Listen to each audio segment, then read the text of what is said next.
안녕하십니까. 닥터 비트맨입니다. 네, 현재 암호화폐 시장의 분위기가 폭풍 전야와 같다라고 말씀드릴 수 있을 것 같습니다. 이란과 이스라엘의 실제적인 공습 소식에도 탄탄한 지지선을 지켜주며 10만 5천에서 10만 6천 달러 부근에서 보합 흐름세를 나타내고 있는데요. 여기서 와장창 무너질지 아니면 새로운 신고점 돌파를 위해 움직일지 모두가 숨죽이고 지켜보고 있는 상황이죠. 과연 이번 주 어떻게 진행이 되게 될지 일단 코인마켓캡에서 메이저 탑10 코인들 가격 한번 살펴보도록 하겠습니다.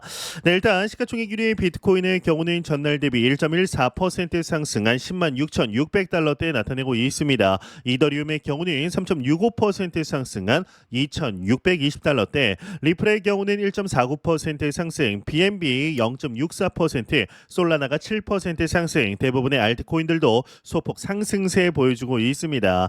네, 상단에 비트코인 더미넌스 한번 보도록 할까요? 네, 비트코인 더미넌스의 경우는 63.7%, 이더리움 더미넌스가 9.5%에 나타내고 있습니다.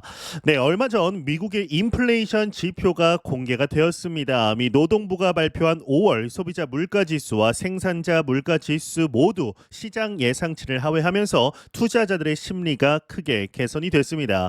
인플레이션 우려가 진정되면 연준이 7월에 기준금리를 인하할 가능성이 높아지고 이는 위험자산 전반에 긍정적인 영향을 미칩니다. 낮은 금리 환경에서는 수익률을 찾아 나서는 자금들이 주식이나 가상자산 같은 위험자산으로 몰리는 경향이 강해지기 때문입니다. 이 문제는 이 모든 긍정적 요인들이 단 하루 만에 무력화됐다라는 점입니다. 여러분들도 잘 아시겠지만 13일 이스라엘의 이란 수도 테헤란 공습 소식이 전해지자마자 시장 분위기가 급변했습니다. 이 지정학적 리스크가 부각되면서 투자자들은 위험 자산에서 안전 자산으로 자금을 이동시키기 시작을 한 것인데, 여기에 오늘 이스라엘의 미국 대사관이 이란 미사일 이 공격에 피해를 입었다라는 소식까지 나오며, 안 그래도 트럼프가 이 전쟁에 직접 개입할 것을 시사했는데 현실화되는 것 아니냐라는 우려가 나오고 있는 중이죠. 그런 가운데 비트와이즈의 헌터 오슬리 CEO가 상당히 파격적인 주장을 내놨습니다. 비트코인이 전통적인 금뿐만 아니라 이 30조 달러 규모의 미국 국채 시장까지 대체할 수 있다라는 주장을 내놓은 것인데요. 즉 새로운 가치 저장의 수단으로 부상하고 있다라는 겁니다. 이는 단순히 안전 자산으로서의 역할을 넘어서 기존 금융 시스템의 근간을 흔들 수 있는 잠재력을 가졌다라는 의미인데, 이 30조 달러라는 규모가 현재 비트코인의 전체 시가총액의 15배가 넘는 엄청난 크기입니다. 이 호슬리 CEO의 주장은 유명 경제학자 모하메드 엘 에리언의 발언에 대한 반박에서 나온 것으로 볼 수가 있습니다. 이 엘 에리언이 이제 투자자들은 안전자산의 흐름을 국채가 아니라 금과 은에서 찾아야 한다라고 언급을 하자, 호슬리는 비트코인 역시 금과 은과 함께 안전자산의 새로운 기준이 될 수 있다라고 맞받아쳤습니다. 특히나 이 전통적으로 안전자산으로 여겨지는 미국 국채와 금이 최근 들어 그 역할에 의문이 제기되고 있다라고 지적을 했는데, 실제로 미국의 재정 상황을 보면 호슬리 CEO의 주장이 완전히 근거가 없는 게 아닙니다. 이 트럼프 대통령의 빅 뷰티풀 빌의 경우는 최대 2.5조 달러의 재정 적자를 추가할 것으로 전망이 되고 있고, 2025년 4월에는 미국 국채 시장에서 대규모 매도세가 발생을 하면서 금리가 급등하는 등 시장 불안이 커졌습니다. 이런 상황에서 투자자들이 중앙정부가 관리하는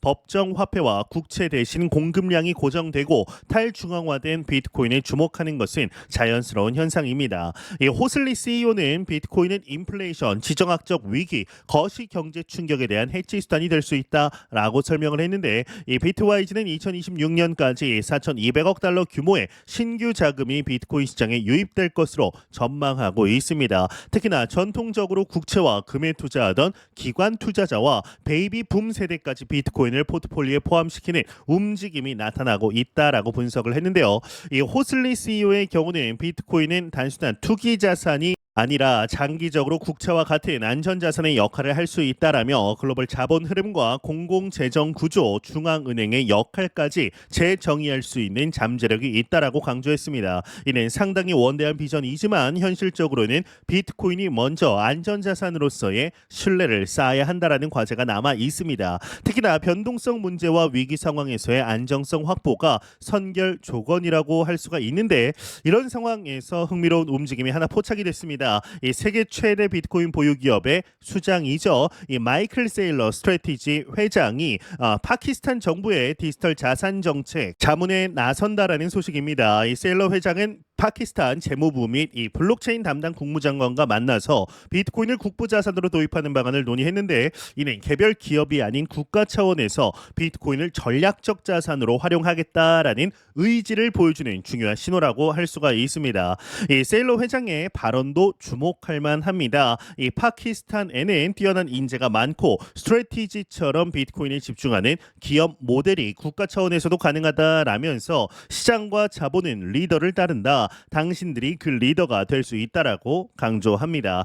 현재 스트래티지는 약 58만 2천 개의 비트코인을 보유하고 있고 이는 약 61조 원 규모에 달합니다. 회사는 이를 위해 채권과 주식을 대거 발행했고 주가는 2020년 이후 무려 3,000% 이상 상승했습니다. 이 파키스탄 정부의 움직임은 상당히 체계적이다라고 볼 수가 있습니다. 지난달 이 디지털 자산 관리 기관을 신설하고 비트코인 준비금 조성과 정책 프레임 구축에 속도를 내고 있습니다. 빌랄 사키브 블록체인 디지털 자산 담당 국무장관의 경우는 이번 만남을 두고 이러한 얘기를 했는데 이번 만남이 파키스탄의 디지털 자산 정책 체계 구축의 이정표다라고 언급을 하며 우리는 웹3와 비트코인에 준비된 신흥 시장이라고 강조합니다. 아우랑제브 재무장관도 이 디지털 자산 채택에서 글로벌 사우스를 이끌고자 한다라고 밝혔는데요. 파키스탄의 법제화 작업도 빠르게 진행되고 있습니다. 6월 6일 이 파키스탄 디지털 자산 위원회가 정부의 디지털 자산 관련 법률 초안을 이미 제출했고 재무부는 이에 신속 승인 절차에 착수했습니다. 이 위원회는 3월에 설립됐고 사키브 장관이 위원장을 맡고 있다라고 하는데 흥미롭게도 사키브 장관은 미국 트럼프 대통령 측과 연관된 디지털 자산 플랫폼 월드 리버티 파이낸셜의 자문도 맡고 있어서 미국과 파키스탄 간의 가상 자산 정책 연계도 기대해 볼 수 있을 것 같습니다. 셀러 회장은 파키스탄 정부에게 시장은 신뢰를 기반으로 움직이며 당신들이 신뢰를 얻게 되면 자본은 자연스럽게 파키스탄으로 향할 것이라고 조언했는데요. 사키브 장관도 미국의 개인 기업이 할 수 있는 일이라면 이 국가 단위에서도 가능하다라며 파키스탄은 그에 필요한 인재와 에너지 이야기를 갖고 있다라는 자신감 또한 보였습니다. 이는 단순히 규제를 완화하는 수준을 넘어서 국가 전체가 가상자산 친화적 생태계로 변모하겠다라는 강한 의지를 보여주는 발언이다라고 볼 수가 있죠. 한편 가상자산 생태계에서는 또 다른 흥미로운 협력이 추진되고 있습니다. 이 카르다노 에이다의 창립자이죠. 찰스 호스킨스가 리플의 새로운 스테이블 코인 리플 USD의 카르다노 네트워크 출시 가능성을 언급하면서 이제 단순히 리플 USD를 넘어선 완전한 XRP 패키지를 구상 중이라고 밝혔습니다. 이는 서로 다른 블록체인 네트워크 간의 상호 운용성을 높이려는 시도로 가상자산 생태계 전체의 발전에 긍정적인 영향을 미칠 수도 있을 것으로 보입니다. 이 호스킨스가 언급한 XRP 패키지에는 여러 흥미로운 요소들이 있는데 이 XRP를 카르다노의 디파이 계층에 통합하는 작업과 공식 레이스 지갑 지원, 리플 USD 관련 논의, 그리고 빙하 낙하라고 표현한 새로운 개념까지 포함되어 있습니다. 글래시어 드랍이라고 써 있죠. 아직 업계에서 널리 사용되는 용어가 아닙니다. 저도 처음 봤는데 이 에어드랍의 전략적 버전으로 단계별 또는 마일스톤 기반의 토큰 또는 기능 출시를 의미하는 것으로 해석이 됩니다. 단순한 토큰 배포를 넘어선 전략적 접근이다라는 점이죠. 특히나 주목을 할 만한 점은 카르다노의 기본 지갑인 레이스 지갑에 대한 XRP 통합 지원이다라고 볼 수가 있습니다. 이를 통해서 카르다노 사용자들이 이 생태계 내에서 리플 기반 자산을 보다 쉽게 보유하고 활용할 수 있게 될 것으로 기대가 되는데 호스킨스는 카르다노 미드나잇이 XRP 생태계의 디파이 계층이 되기를 바란다라며 이를 통해 XRP 보유자와 리플 모두 훨씬 더 나은 수익을 얻을 수 있을 것이라고 강조합니다. 기존 XRP가 큰 영향력을 발휘하지 못했던 대출과 차입, 수익 창출 분야에 새로운 가능성을 열겠다라는 의도로 보이죠.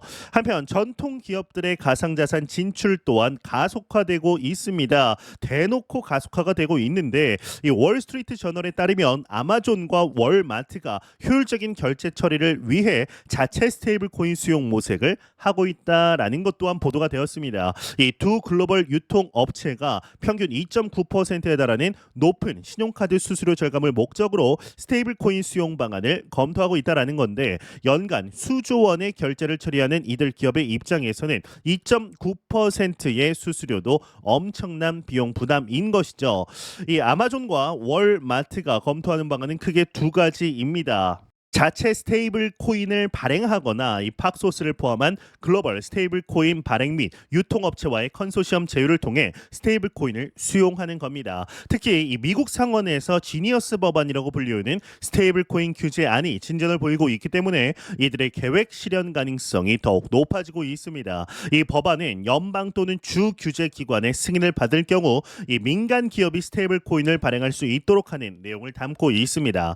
이 지니어스 법안은 11일 미국 상원 본회의에서 열린 이 클로처 투표를 통과했고 16일 최종 표결을 앞두고 있다라고 볼 수가 있는데요. 이 법안이 통과되면 민간 기업의 달러 연동 스테이블 코인 발행에 문이 본격적으로 열리게 됩니다. 아마존과 월마트 같은 거대 기업들이 스테이블 코인 시장에 뛰어들면 기존의 테더나 USDC 코인 같은 이제 스테이블 코인들과의 경쟁이 치열해질 것으로 예상됩니다. 특히나 이들 기업의 광범위한 고객 기반 결제 인프라를 고려하면 스테이블 코인의 대중화에 큰 기여를 할 것으로 볼 수가 있는 거죠. 이러한 자금들이 비트코인으로 유입되는 것은 자명한 사실입니다. 현재 코인에 투자하고 있는 모든 투자자들에게도 상당히 긍정적인 법안이다, 소식이다 정도로 아시면 될 것 같습니다. 이 상장 기업들의 비트코인 보유 현황을 보면 미국과 이 대한민국의 격차가 너무나 크게 극명하게 드러납니다. 2025년 5월 기준 미국 상장사들은 총 116개 기업이 약 80만 9,100개의 비트코인을 보유하고 있습니다. 이 중 스트래티지가 약 57만 개로 전체의 70% 이상을 차지하고 있는데 2023년부터 본격적으로 비트코인을 재무 전략에 편입하기 시작한 미국 기업들은 현재 게임스톱과 페이팔 홀딩스 등으로 그 범위를 계속 넓혀가고 있습니다. 이 반면 한국 상장사들의 경우는 비트코인 보유량이 450개 내외로 전 세계 상장사 보유량의 0.1%에도 못 미치는 수준입니다. 비트맥스가 230개, 위메이드가 223개를 보유하며 국내 최대 보유 기업 자리를 차지하고 있는데요. 갤럭시와 머니트리, 다날 등 일부 기업도 소량 보유하고 있지만 전체적으로는 매우 미미한 수준이죠. 이는 한국 기업들이 비트코인을 전략적 자산으로 활용하는 데 있어서 아직 보수적인 접근을 취하고 있다는 것으로 보여집니다. 최근 이 한국 정부가 가상자산 계좌 개설과 공시 의무화 등 제도 정비에 나서고 있는데 아직 한국판 마이크로 스트래티지의 등장은 초기 단계에 머물고 있습니다. 규제 환경의 변화 와 함께 한국 기업들도 점진적으로 가상자산을 재무 전략에 포함시킬 가능성이 있지만 미국 기업들과 같은 대규모 투자는 당분간 어려울 것으로 보이는데요. 특히나 한국의 보수적인 기업 문화와 주주들의 위험, 회피 성향을 고려하면 비트코인 투자는 여전히 신중한 접근이 필요한 영역입니다. 이 정리를 한번 해보도록 하겠습니다. 정리를 해보자면 현재 가상자산 시장은 상당히 복잡한 국면에 있습니다. 한편으로는 파키스탄 같은 신흥국이 국가 차원에서 비트코인을 전략적 자산으로 도입하려 하고 아마존과 월마트 같은 글로벌 기업들이 스테이블 코인 활용을 검토하고 있습니다. 블록체인 네트워크 간의 상호 운용성도 높아지고 있고 미국 상장 기업들의 비트코인 보유량도 꾸준히 증가하고 있습니다. 핵심 수치들 한번 볼까요? 전체 비트코인은 현재 10만 5,500달러 정도로 아니죠. 한 10만 6천 달러 선에서 보합 흐름세 나타내고 있습니다. 이 미국 기업들, 상장 기업들은 116개사가 80만 9,100개의 비트코인을 보유하고 있는데 한국은 450개 수준에 불과하고 스트레티지는 58만 2천 개로 미국 상장 기업 보유량의 70%를 혼자 차지하고 있습니다. 비트와이즈는 2026년까지 4,200억 달러의 신규 자금이 비트코인으로 유입될 것이다라고 이야기를 하고 있고 이 다섯 번째 미국 국채 시장 규모가 30조 달러인데 30조 달러를 비트코인이 대체할 수 있다라는 전망까지 나오고 있습니다.